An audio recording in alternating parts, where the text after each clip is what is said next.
ti, susurrando vivo por ti. Bueno, como dijimos, nuestro programa hoy va a tratar el tema de la deforestación y la reforestación. Y para tratarlo, hemos invitado a un gran amigo de nosotros, el ingeniero Edmundo Peña, que domina la temática, ha dedicado una buena parte de su vida al tema de la deforestación y la reforestación, y ha vivido también del paisajismo y de jardinería, o sea, que conoce mucho de plantas. Yo te quiero dar la bienvenida, Edmundo, ¿cómo tú estás? Muy bien, gracias. Qué bueno que estés aquí con nosotros en Cuidando el Huerto. Gracias por invitarme. Sí.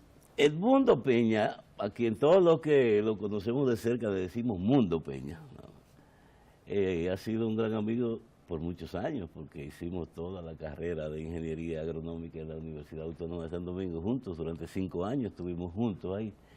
Después tuvimos la oportunidad de hacer un posgrado, donde conocimos un poco más todavía del tema de manejo de cuencas hidrográficas. Fuimos de los primeros profesionales de este país que trabajó el tema de cuenca hidrográfica a nivel de posgrado universitario.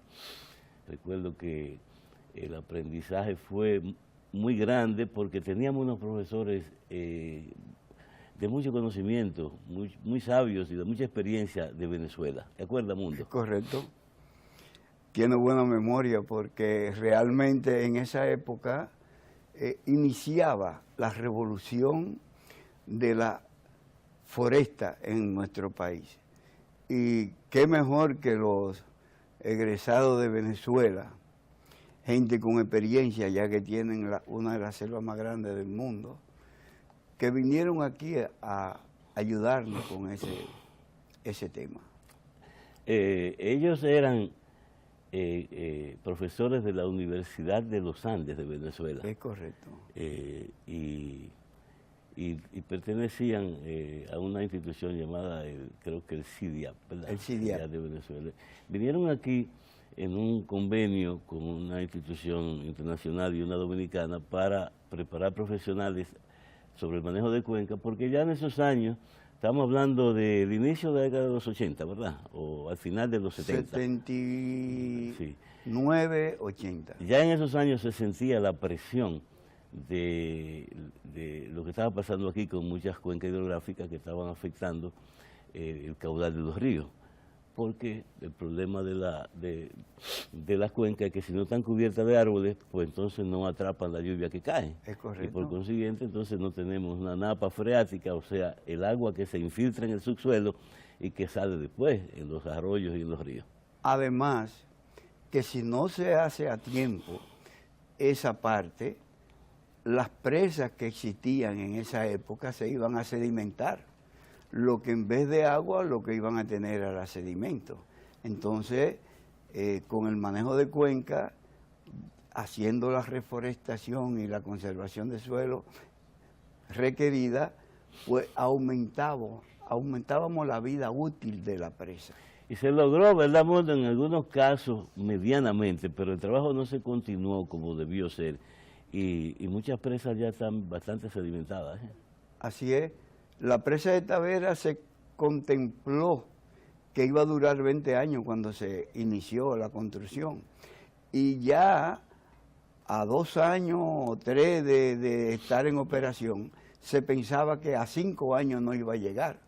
Y no fue con el manejo de la cuenca de la presa de Tavera, con un proyecto que se hizo del Banco Interamericano de Desarrollo, que se aumentó y hasta hoy está viva, porque esa cuenca fue consolidada. La cuenca Bao y la cuenca Yaque. No, la cuenca de Tavera. La de Tavera. Porque luego fue que entró Bao, para aumentar la cantidad de agua que iba a irrigar el Valle de Santiago hacia abajo, sí, que servía también de agua potable para esas comunidades. Y agua de riego también. Es correcto. Abajo, sí. Sí, bueno, pues vamos, Mundo, vamos a seguir hablando de este tema porque queremos abarcar exactamente el significado de lo que es la deforestación. ¿Por qué ocurre y cuándo y dónde, y cómo, entonces las consecuencias de esto y cómo tratarlo. Tú sabes que los suelos, por naturaleza, los suelos deben estar cubiertos de plantas, ya sean plantas forestales, otro tipo de bosque o matorrales o hierba, pero deben estar cubiertos de algo. ¿Por qué? Porque si están desnudos hay problemas, ¿verdad? Correcto, sí, así es. Entonces, si están desnudos, alguna razón hizo que estuvieran así. Porque solo aquellos suelos que fueron desiertos de origen, ¿verdad? Son los que pudieran estar sin bosque. ¿Por qué? Porque de origen, por naturaleza, fueron sin árboles. Son desiertos. Los desiertos, nada Son más. desiertos. Sí. Pero si no son desiertos, debieron estar cubiertos de árboles y razones humanas, ¿verdad? Del hombre o pudiera intervenir también la naturaleza, originaron que perdiera el bosque. Entonces, ¿cuáles son esas razones, mundo, que originan que un bosque que estuvo ahí ya no esté hoy en día? Fíjate, la razón principal es el hombre. El hombre buscando mejoría en su vida hace daño al bosque. El bosque, cuando se le rompe el equilibrio biológico, comienza la destrucción del planeta. Quitando las plantas para producir madera, quitando la vegetación para hacer agricultura, que tiene que ser campo desnudo, y para producir pasto para ganado. Así es. El hombre ha sido el enemigo principal de la naturaleza. También para hacer carbón, ¿eh? Exacto, y los incendios forestales, Okay. que también hacen daño y provocan la deforestación. Los incendios pueden ser naturales también, pero la mayor parte de las veces son provocados por el hombre, ¿verdad? Así es, sí. Eso es lo que se ha determinado en el país, que es gente que por motu propio o pagado pega fuego a un bosque con el objetivo de usar la madera que quede o hacer lo que tú dices, agricultura Economía. o hacer pasto, o sembrar pasto. Un incendio forestal inducido es para economizar el corte y la tala para luego hacer o ganadería o agricultura. Para economizar o para evitar el cumplimiento de la ley, ¿verdad? Porque si hay una prohibición de cortar árboles en determinados sitios, clandestinamente, inducidos, le pegan fuego y después de que se incendió. Sí. Eso ocurre, ¿verdad? Con mucha así frecuencia. Y lamentablemente eso es una actividad que se ha hecho aquí por años y años y años para el conuqueo de montaña, para producir pequeña agricultura que luego de que se hace una cosecha o dos, ya hay que emigrar. ¿Por qué? Porque esos suelos, como son suelos dependientes, o sea, muy inclinados, se afectan mucho con la lluvia y la erosión, ¿verdad? Correcto. Sí. También hay otras posibilidades de deforestar una zona. Por ejemplo, cuando se trata de urbanizar territorio, es una forma también de deforestar, de quitar la vegetación. Y cuando se trata de inversiones de tipo minero, muchas veces también, cuando se trata de minería a cielo abierto, hay primero que remover la capa vegetal con todos sus árboles, ¿verdad? Ajá. Y eso son... Lo que pasa es, en ese sentido, ahí el gobierno no ha intervenido de una forma seria y correcta. ¿En cuál caso? En los dos casos.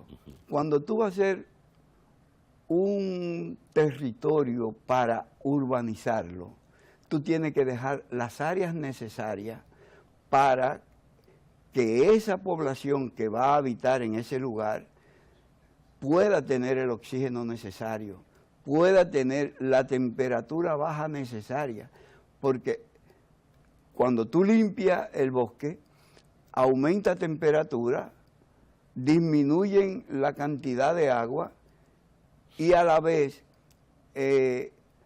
no te da el oxígeno necesario, por eso es que las enfermedades se incrementan, porque tú necesitas por lo menos 22 árboles para que un humano pueda tener lo necesario. Buen punto ese que tú has sacado a reducir. Sí. 22 árboles por cada ser humano para que haya un ambiente limpio en términos de producción de oxígeno y aire limpio. Interesante. Y los pueblos deben hacerse, luego de tener pulmones de plantas próximo a él, en dirección de los vientos también, para que la gente pueda tener la salud necesaria y disminuir un poco las enfermedades. O sea, que lo que tú estás diciendo es que los pueblos, las ciudades, las urbanizaciones deben ser planificadas de acuerdo con lo que la propia naturaleza nos provee. Así es. Y eso yo creo que es un buen punto porque obviamente aquellas ciudades que tú ves que son peladas, que no tienen árboles, realmente son casi como tenebrosas, pero lo más importante es que la limpieza del ambiente, la oxigenación del ambiente no se da con la misma fuerza que si tenemos las áreas de parques o de arborización adecuadas. Exacto. Oye, pero me ha gustado esa idea porque no había valorado el significado de la cantidad de árboles por persona necesario para que haya un ambiente de oxigenación adecuada. Así es. Qué interesante. Bueno, entonces eso por un lado. Por el otro lado, habíamos mencionado el tema de la minería, cuando se remueve la capa vegetal y los árboles para minar. Eso se llama minería a cielo abierto, que está ya siendo casi condenada en el mundo entero, por cuanto tiene que ocurrir primero esa fase de daño al ambiente en términos de quitar la foresta que existe y además la capa vegetal. Y entonces luego queda un minado ahí a cielo abierto y la tendencia, mundo, es que la minería se haga cuando sea posible subterránea. No necesariamente, porque lo que hace falta es un Estado que haga cumplir las leyes necesarias para que se haga la explotación de la mina y luego la capa vegetal que se retira, colocarla de nuevo y se va a regenerar rápidamente. Recordamos que este es un país tropical, que si nosotros dejamos libre a esa área que fue explotada, se va a regenerar fácilmente porque tiene de nuevo la capa vegetal que fue retirada. O sea que eso no tiene nada que ver. Solamente las empresas serias que lo hacen, tal vez sin ser cuestionado por el Estado, están haciendo un trabajo correcto, pero hay otros que no. Porque mientras menos costo tienen, más beneficios van a recibir. Y el Estado tiene que ser bien celoso con eso. Y de la única forma, escúchame, Paino, que eso se logra es poniendo funcionarios que no quieran enriquecerse tanto, apoyando las cosas mal hechas y que se dediquen a trabajar por el país. Te ha tocado también ahora otro buen punto, porque en este país tenemos reglas claras, aunque no hay una ley sectorial forestal, propiamente dicha, pero sí hay una ley general de medio ambiente que establece los parámetros y condiciones en las cuales se puede operar el tema forestal en el país. De manera que si se cumple la ley, probablemente las operaciones de toda índole, incluyendo mineras, en cuanto a lo que a la vegetación se refiere, se podría trabajar adecuadamente. Y en ese sentido yo quiero que volvamos al punto, porque quiero que tú comentes el tema de la recuperación de terrenos minados en la República Dominicana. Hay un caso específico que yo te quiero mencionar, pero me gustaría, antes que vayamos a un segmento, tomemos un minuto para hablar de las consecuencias de la deforestación, que no son solo de deficiencia de oxigenación del ambiente, sino que hay problemas de mucha índole. Por ejemplo, la desertificación y la sequía. Es un tema que tiene que ver con la deforestación. El aumento de la temporada ciclónica, de huracanes. Bueno, eso no se puede evitar porque haya forestado, no, porque la temporada ciclónica y los huracanes ya tienen que ver con el clima mundial, no solamente de una isla como la nuestra. Sí, pero retira, los vientos van, porque cuando chocan en paredes tan altas como es el bosque, se desvían. Y eso ayuda a que haya menos presión sobre un lugar. Bueno, pero también ayudan a producir lluvia cuando al chocar con la montaña se elevan y se condensan arriba. Pero hay muchos otros temas que debemos, en términos de consecuencia, la erosión de los suelos, ¿verdad? Exacto. Es una cosa grave que tiene que ver con el desmonte, ¿no es así? Y la pérdida. Tú y yo estábamos, el mundo y yo estábamos en una peña ayer y hablamos de ese tema, que él fue el expositor principal, y el primer tema que tú sacaste a reducir fue la pérdida de biodiversidad. La biodiversidad, exactamente. ¿Por qué se pierde biodiversidad cuando se pierde bosque? Porque el bosque es quien da la biodiversidad, que no es más que la vida. Entonces, cuando se está llegando a un punto que el bosque no existe, pues los seres vivos desaparecen. Perfecto. Porque no tienen dónde guarecerse, no tienen qué comer, porque todo se pierde. Claro. Y la biodiversidad mundo es vida diversa, ¿verdad? Vida diversa. Es flora y es fauna. Exacto. Tenemos árboles, tenemos animales, fauna. Bueno, pero vamos a hacer una pausa ahora, Mundo, para que volvamos a hablar entonces del tema específico de la reforestación, ¿verdad? Ya sabemos lo que es la deforestación, ahora vamos a hablar de reforestación en nuestro país. En un momentito volvemos.